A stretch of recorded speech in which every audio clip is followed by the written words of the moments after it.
සුබ දවසක්.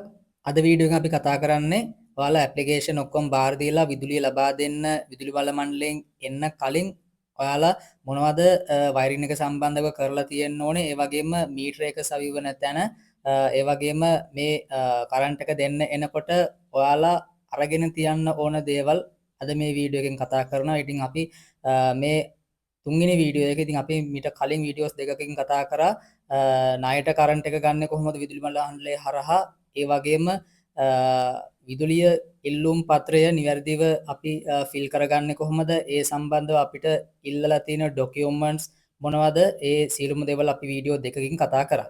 ඉතින් වීඩියෝ එකට යන්න කලින් මතක් කරනවා අපේ channel එක subscribe කරලා නැත්නම් පල්ලෙහා තියෙන subscribe button එක press කරලා bell icon එක click කරලා all දාලා තියාගන්න අපේ වීඩියෝ එකක් අප්ලෝඩ් කරපු ගමන් ඔයාලට notification එකක් විතර ගෙන්න ගැනීමේ හැකියාව තියෙනවා. විදුලි මණ්ඩලයෙන් කියනවනේ අහවල් දවසට ඔයාලට අපි කරන්ට් එක දෙන්න එනවා. අන්න ඒ එන්න කලින් ඔයාලා සිදු කරලා තියෙන්න ඕන ප්‍රධාන දේවල් කිහිපයක් තියෙනවා. වයර් එක සවි වෙන තැන, ඒ වගේම මීටර පෙට්ටිය සවි වෙන තැන, ඒ වගේම මේන් වයර් එක එළියට දාලා තියන්න ඕනේ. අන්න ඒ වගේ ප්‍රධාන අයිටම්ස් කිහිපයක් වල සිදු කරලා තියෙන්න ඕනේ. ඉතින් අංක 1 වයරින් එක සිදු කරලා තියෙන්න ඕනේ අවසානයේ තෙක්. ඒ කියන්නේ වයරින් සම්පූර්ණයෙන් සිදු කරලා තියෙන්න ඕනේ මේන් ස්විච්, ට්‍රිප් ස්විච් සවි කරලා එර්ත් එක සවි කරලා. හරි. ඊට පස්සේ මේන් වයර් එක එළියට දාලා තියන්න ඕනේ බිත්තිය සිදුරක් විදලා. මේන් වයර් එක මේගොල්ලෝ කියන අඩි 1කමාරක් විතර දාන්න කියලා උන මම නම් කියන්නේ අඩි 1කමාර මදි. අඩි 3ක්වත් එළියට තියන්න ඕනේ. මොකද මීටර පෙට්ටිය සවි වෙන විදිහ අනුව එක තීරණය වෙනවා. දැන් මට නම් මේක අඩි 1කමාරක් තිබ්බනම් ගොඩක් මදි වෙනවා. ඒකයි මම අඩි 3ක් තියන්න කිව්වේ. හරි. දැන් මේක උදාහරණයක් විදිහට ඔයාලා නිවස තියෙන්නේ වහලක් නම්, ඒ කියන්නේ වහලක් නම් තියෙන්නේ ඒ වහලට තමයි මේ වයර් එක ගන්න ඕනේ කියලා හිතන්නකෝ. ඉතින් එතකොට ඔයාලට සිද්ධ වෙනවා මේකේ LIN එකක් සවි කරන්න. ඒ කියන්නේ යකඩෙන් හරි ගැල්වනයිස් වලින් හරි හදලා LIN එකක් වහලේ ෆික්ස් කරලා තමයි ඒ LIN එකට තමයි විදුලි කණුවේ ඉඳලා මේන් වයර් එක අරගෙන එන්නේ. ඉතින් මේ LIN එක සවි කරනකොට පොළොව මට්ටමේ ඉඳලා අවම වශයෙන් මීටර් 3.7ක්වත් තියෙන්න ඕනේ. ඒ කියන්නේ අඩි 8කට වඩා LIN එක උස මට්ටමක තමයි සවි කරන්න ඕනේ. ඉතින් LIN මට්ටමේ දිග පළල බැලුවොත් ඒක විශේෂිත සම්මත උස දිග ප්‍රමාණයක් නැහැ. මේ සාමාන්‍යයෙන් අඩි 2ක විතර LIN පට්ටමක් හදාගන්න.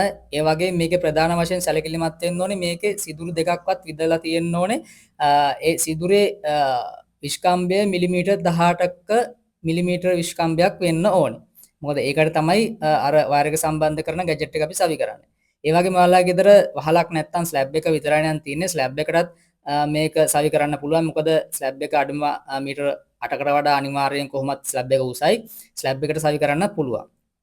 ස්ලැබ් එකට සවි කරනවා නම් ඔයාලට වෙනම LN පට්ටමක් එකට ලෑස්ති කරලා තියන්න පුළුවන්. ඒ කියන්නේ ස්ලැබ් එකට ඒ LN පට්ටම 100 අකුර හැඩයට පාසලා සකසලා යකඩ පට්ටමක් හෝ ගැල්වනයිස් පට්ටමක් 100 අකුර හැඩයට නවලා ඒක ස්ලැබ් එකට අමුල්ලා තියන්න පුළුවන්. මෙන්න මේ ආකාරයට ඔයාලට දැන් මෙතන පේනවා C ආකාරයට ක්ලෑම්ප් එකක් සෙට් කරලා ඒක බිත්තියට උනත් සවි කරන්න පුළුවන්. ඒ කියන්නේ බිත්තියට සවි කරනවා නම් අනිවාර්යයෙන්ම අඩි 8කට වඩා උසකින් මේ යකඩ කොටස සවි කරලා තියෙන්න ඕනේ.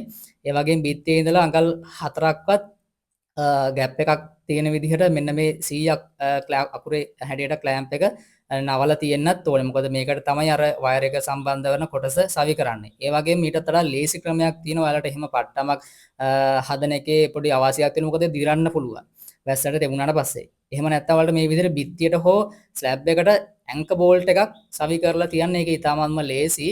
මම මේකේ පෙන්නන්නම් ඔයාලට උදාහරණයක්. දැන් මේකේ යකඩ පට්ටම් සවි කරලා නැහැ. කෙලින්ම ස්ලැබ් එකේ බීම් එකකට තමයි මේ සුදු යකඩ ඇන්කර් බෝල්ට් එක ෆික්ස් කරලා තියෙන්නේ. ඉතින් මේක ගොඩක් සාර්ථකයි. මොකද ඇන්කර් බෝල්ට් එක දිගරන්නෙත් නැහැ සුදු යකඩ හින්දා.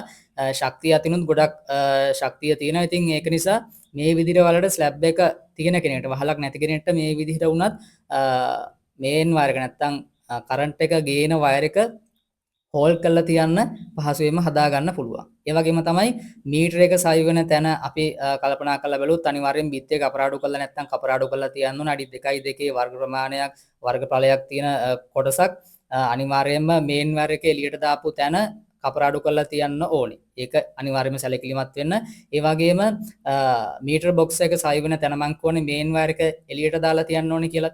ඒ එළියට දාලා ගන්න සිදුර ඔයාලා විදින්න ඕනේ පොළොව මට්ටමේ ඉඳලා මීටර් 1.5ක්වත් අනිවාර්යයෙන්ම ગેප් එකක් තියලා ඒක උස මට්ටමක් හිටින විදිහට. ඒ කියන්නේ අඩුම ගානේ අඩි 4ක්වත් මේ වයර් එක එළියට දානකොට පොළොව මට්ටමේ ඉඳලා අනිවාර්යයෙන්ම උස මට්ටමක තියෙන්න ඕනේ. ඒ වගේම ඔයාලා අනිවාර්යයෙන්ම සැලකිලිමත් වෙන්න විදුලි මණ්ඩලයෙන් එනකොට ඔයාලා එකතු කරලා තියන්න ඕන දේවල් කිහිපයක් තියෙනවා හાર્ඩ්වෙයාර් එකෙන් මේ ටික අරගන්න.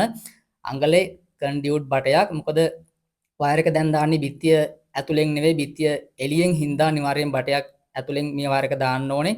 ඒ වගේම අඟලේ කන්ඩියුට් බෙන්ඩ් 3ක් මේ සඳහා අවශ්‍ය වෙනවා. ඒ වගේම අඟලේ යකඩ ක්ලිප් 4ක් මොකද මේ බටේ බිත්තියට ෆික්ස් කරන්න ඕනේ.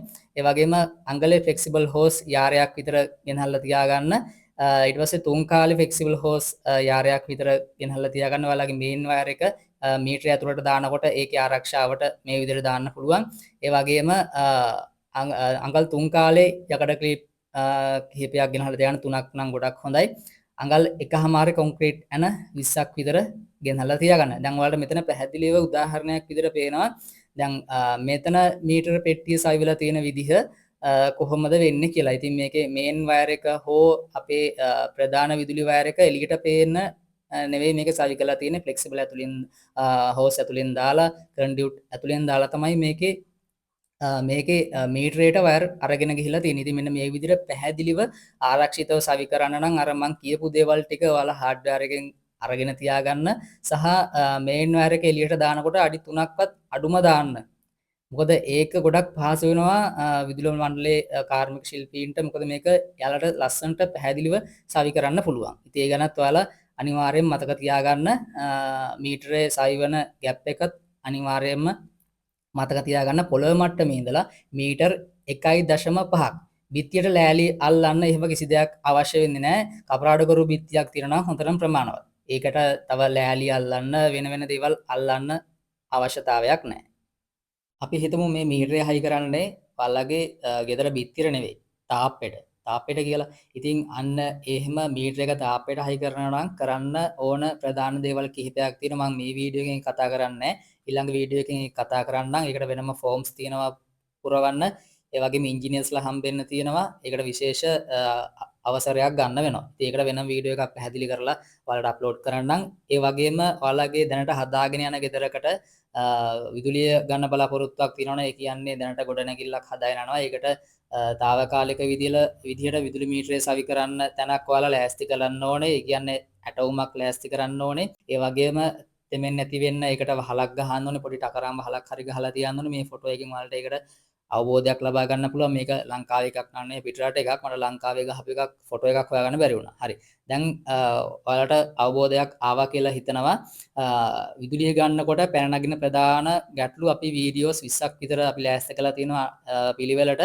ඔයාලට පැන නගින ගැටලු විදුලි කාල මණ්ඩලයත් එක්ක ගනුදෙනු කරනකොට පැන නගින ගැටලු මේ ඔක්කොටම විසඳුම් අපි වීඩියෝස් වලින් කතා කරනවා. ඉතින් අනිවාර්යයෙන්ම channel එක subscribe කරලා set වෙන්න. ඔයාගේ දැනට තියෙන විදුලි ගැටලුව පහතින් කමෙන්ට් එකක් දාන්නත් අමතක කරන්න එපා. වීඩියෝ එක හොඳයි නම් වීඩියෝ එකට like කරන්න.